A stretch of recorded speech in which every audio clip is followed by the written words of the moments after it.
Magandang umaga, Carla, at sa inyong lahat at maraming salamat. Mula dito sa Pag-asa Weather and Flood Forecasting Center, atin na ngayong alamin kung ano nga ba ang lagay ng panahon ngayong araw ng Huwebes. Bago tayo magpatuloy, isa munang anunsyo mula sa Pag-asa. Naglabas nga ng thunderstorm advisories ang weather centers at ito ay sa mga ilang piling lugar lamang dito sa bansa. Unang-una dito sa may Cebu, magkakaroon po ng thunderstorm sa may Argao, Boljoon at Dalaguete, pati na rin dito sa mga lugar ng Vallehermoso sa Negros Oriental at sa Canlaon City. Dito naman sa atin sa Metro Manila ay magkakaroon rin ng thunderstorm at maaaring maganap yan dito sa may Cavite, sa may Ternate, dito rin sa Metro Manila at sa may Laguna. Ito nga yung thunderstorm advisory natin ay inilalabas ng Pag-asa at ang ibig sabihin kapag advisory levels na ito ay maaaring maganap ang isang thunderstorm sa isang lugar sa loob ng 2 oras. At sa loob ng 2 oras ay maaari nating maasahan na magsisimula na ang malakas na bugso ng hangin, ang malakas rin na pag-ulan, pati na rin ang pagkidlat, pagkulog. Kaya naman nandiyan sa mga lugar na yan, ingat-ingat na lamang kung kayo ay lalabas at maghanda na ng inyong rain gear kung kayo ay maglalakbay. Mga kaibigan, sa puntong ito ng ating programa, atin ngayong panayamin si Ginoong Buddy Javier mula sa Pag-asa para sagutin ang ilan nating katanungan tungkol sa ating ulat panahon ngayong araw na ito. Magandang umaga sa inyo, sir. Magandang umaga naman sa iyo, Earl. Ayan nga, Ginoong Javier, magsisimula na nga itong tag-ulan at inaasahan na ito ay slowly but surely na sasalubungin na tayo nitong buwan ng Hunyo. Atin ngayong alamin, Ginoong Javier, ano na nga po ba ang mga ang mararaanan ng mga lugar dito sa Pilipinas nitong mga bagyo at ilan nga bang mga bagyo ang maaaring pumasok dito sa bansa? Base po sa climatological data ng Pag-asa, sa buwan po ng Hunyo, magkakaroon po tayo ng 2 hanggang 3 bagyo. Yun nga mga kaibigan, ayon sa climatological records ng Pag-asa, normal na nagkakaroon tayo ng 2 o 3 bagyo na pumapasok dito sa bansa kada buwan ng Hunyo. Bagamat wala pa namang anunsyo kung kailan ito magsisimula, inaasahan po natin na ngayong buwan na ito, maaaring pumasok ang 2 hanggang 3 tropical cyclones dito sa ating bansa at maaaring magsimula na yan sa mga susunod na linggo. Ginoong Javier, ano po ba yung normal na mga dinadaanan nitong mga cyclones na ito dito sa ating bansa kapag buwan ng Hunyo? Kapag buwan ng Hunyo, ang normal na dinadaanan po ng bagyo ay dito po sa northern Luzon at minsan nagko-cross siya ng Luzon at yung minsan naman kumbaga nagkakaroon siya ng recurvature paakyat po.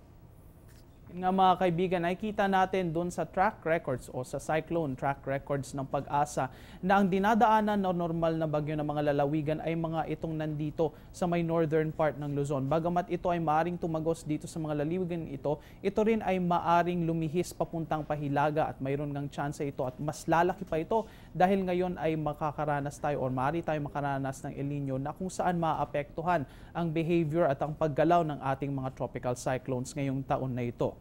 Sunod naming katanungan, Ginoong Javier, ay dahil nga sa may mga pag-ulan o sa hanging habagat na paparating ngayong buwan na ito, ay makakaasa tayo na magkakaroon tayo ng malakas na pag-ulan, lalong-lalo na dito sa kanlurang bahagi ng bansa. Ano nga po ba ang mga naidudulot nito na weather-related disturbances o weather-related disasters tulad na lamang ng flash flood at ng landslides? At maaari niyo po bang ipaliwanag kung ano ang mga ito? Sa panahon po ng mga pag-ulan, nagkakaroon po tayo ng flash floods saka landslides.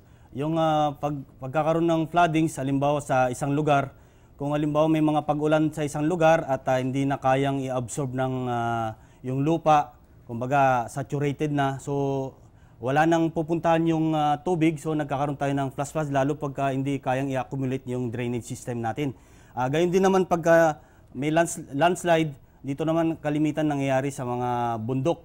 Halimbawa itong bundok na mga dito sa Pilipinas, halimbawa saturated na yung kalupaan dito at isa pa wala nang mga punong kahoy. So may tendency na ito po ay makakaranas ng landslide po.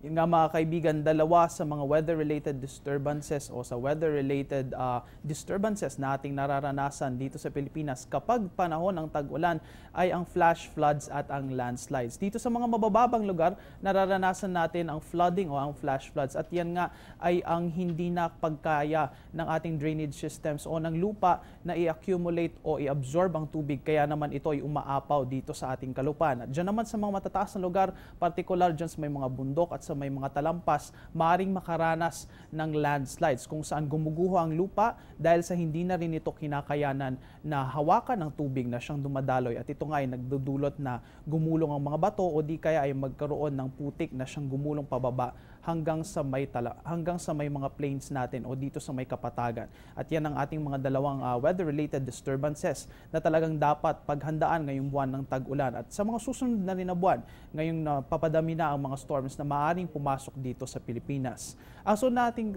tanong, Ginoong Javier, ay patuloy nga na bumababa at gradual na bumababa ang temperatura dito sa Pilipinas. Ano po ba ang ating highest recorded temperatures kahapon at inaasahan ba natin na patuloy itong bababa sa mga susunod na araw?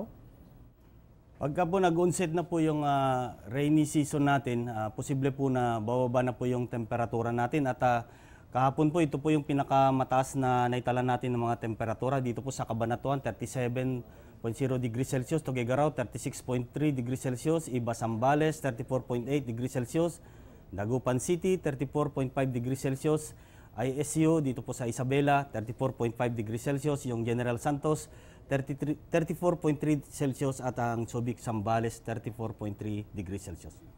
Mga kaibigan, nananaig pa nga rin ang mataas na temperatura, lalong-lalo na dito sa may gitnang bahagi ng Luzon. At normal lamang naman na nararanasan natin ang mainit na panahon dito sa bahaging ito ng bansa. Bagamat kung inyong mapapansin, gradual na bumababa ang ating temperatures ngayong mga susunod na araw at ditong mga nakarang araw rin. Kaya naman inaasahan na patuloy itong bababa hanggat sa kasabay ng pagpasok nitong habagat at nitong rainy season. Ngunit stay hydrated pa rin dahil magiging mataas pa rin ang temperatura natin, lalong-lalo na kung ito ay i-consider natin sa rehistro ng heat index. Tapusin po natin ang panayam na ito, Ginoong Javier, sa pagsilip natin sa lagay ng panahon ngayong umagang ito.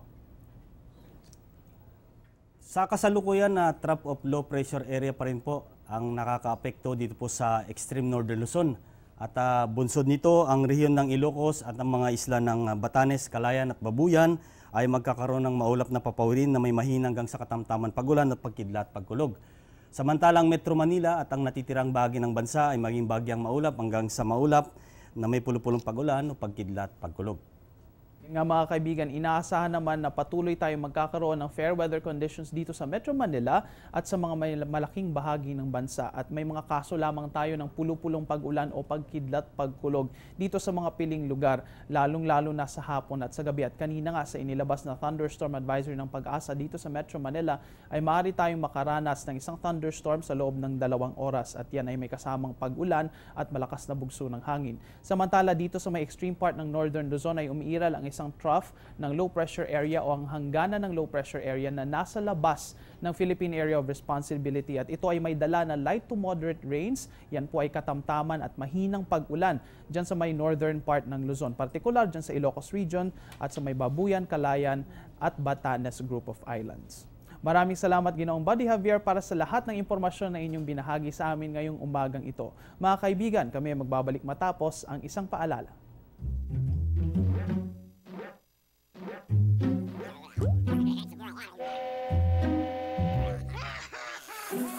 Worried kung nasaan ang package mo? Sa Air 21, worry-free! May real-time SMS updates kaya alam mong status ng padala mo every step of the way. Why worry?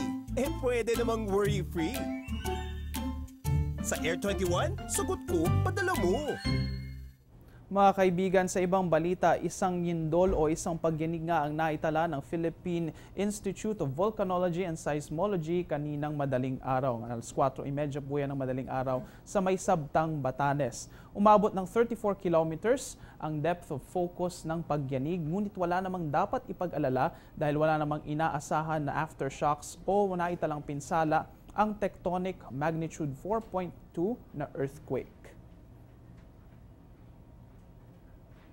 At yan ang latest mula dito sa Pag-asa Weather and Flood Forecasting Center. Please check our social media accounts and our website para sa latest weather information. Mula dito sa Panahon TV, kung saan walang pinipiling panahon ang pagbibigay impormasyon. Ako po ang inyong weather guide, Earl Figuracion. Magandang umaga sa inyong lahat. Balik sa inyo sa studio.